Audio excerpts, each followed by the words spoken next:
Okay, so in this example, we're going to take a look at the case where it's a non-ideal Gaussian distribution.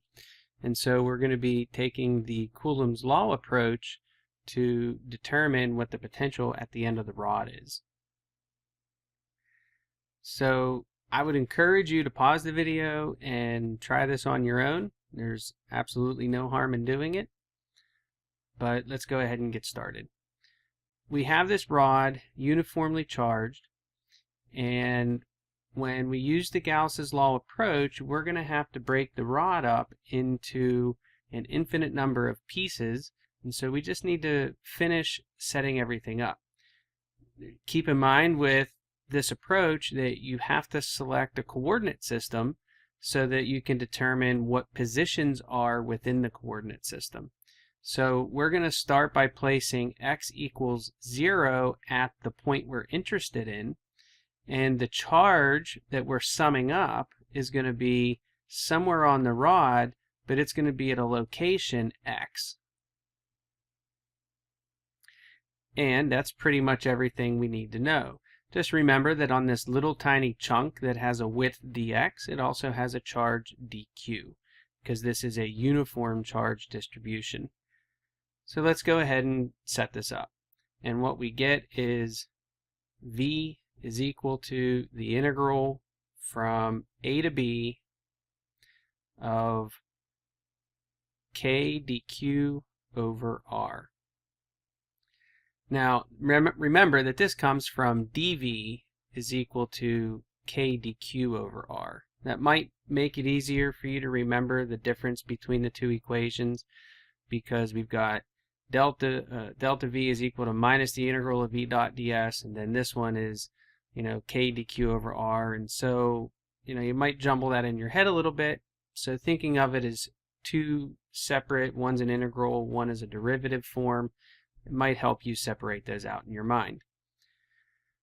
Anyways, so what we have is v is equal to the integral from a to b of k dq over r.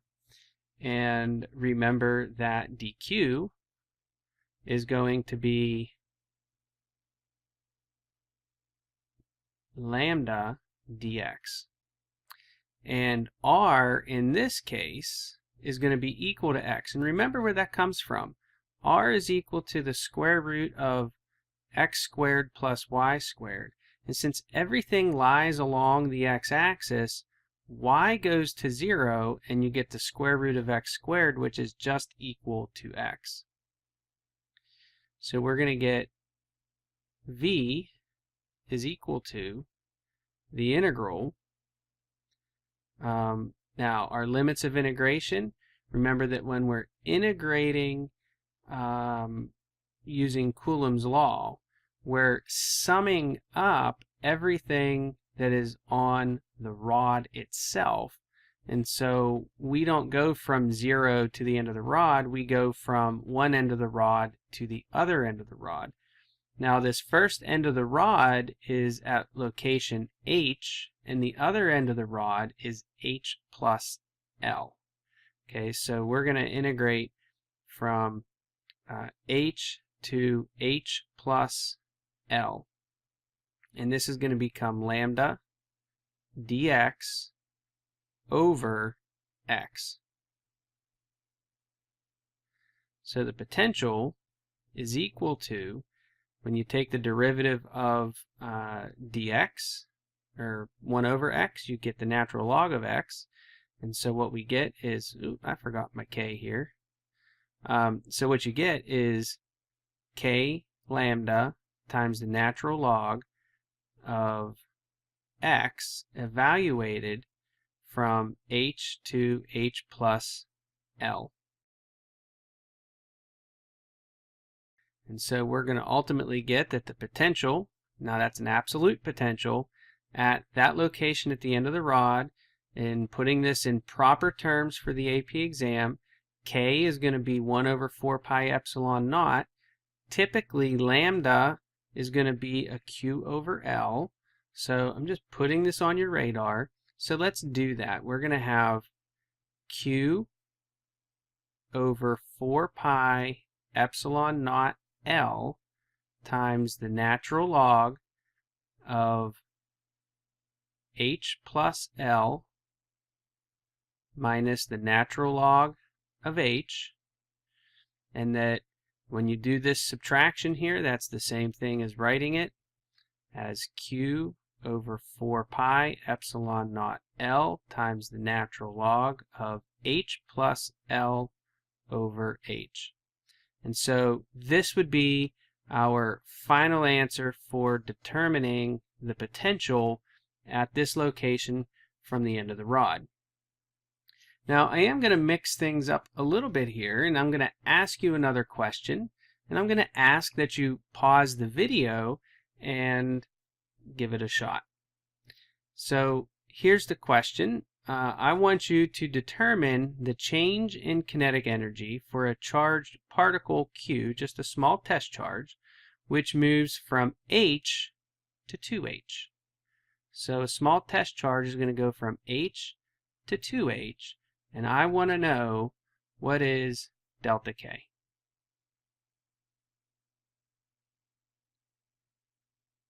Alright, now one of the reasons I did this is because I think it's a great time to start reviewing other physics principles in the context of what we're actually doing. Because finding potentials is a discrete skill, but it's a skill which is meant to be used in the bigger picture. So what we get is delta E is equal to 0. It's easiest to solve this using conservation of energy for sure. If you wanted to take a force approach, then you would have to find electric fields. Okay, so we're not doing a force approach here, we're doing an energy approach, and so we go to conservation of energy. So delta E is equal to 0, which is the same thing as delta K plus delta UE is equal to 0. So delta K is equal to minus delta UE.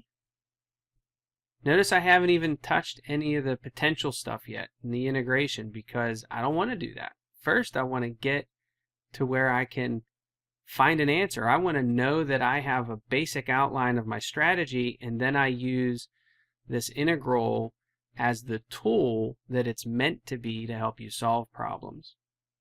So anyways, minus delta UE, delta K is equal to minus delta UE, and so delta K is equal to minus Q delta V. Now you can see how this all ties together. So delta K is going to be equal to minus Q times the potential at the final position, which is at 2H, minus the potential at the initial position, which is at H.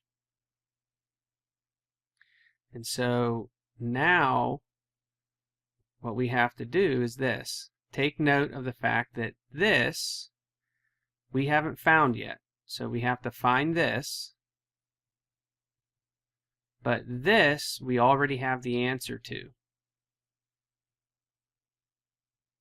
Okay, and that's going to be right here.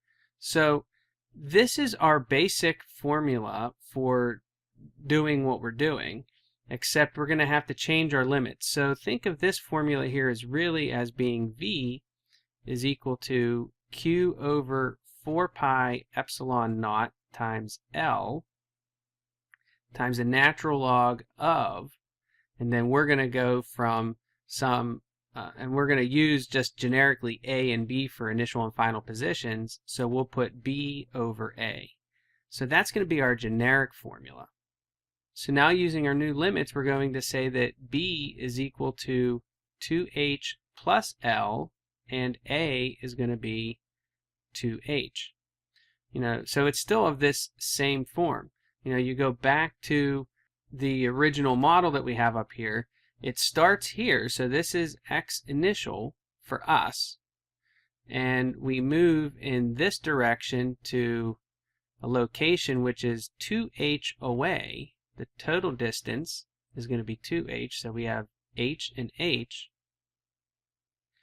and so that becomes this term here, this 2H plus L and this 2H. That's where it comes from. All right, So anyways, let's finish this up very quickly.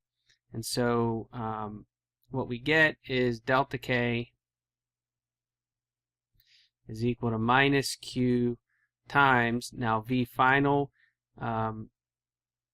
is going to be Q over 4 pi epsilon naught L times the natural log of 2H plus 2H plus L over 2H minus what we found earlier over here. And then we can simplify that down even further into delta K is equal to minus QQ, where this little q is our test charge, QQ over 4 pi epsilon naught times L times the natural log of 2H plus L over 2H minus the natural log of H plus L over H. And even that could be simplified a little bit further, but I'm not going to take it any more than that. You can do that if you desire.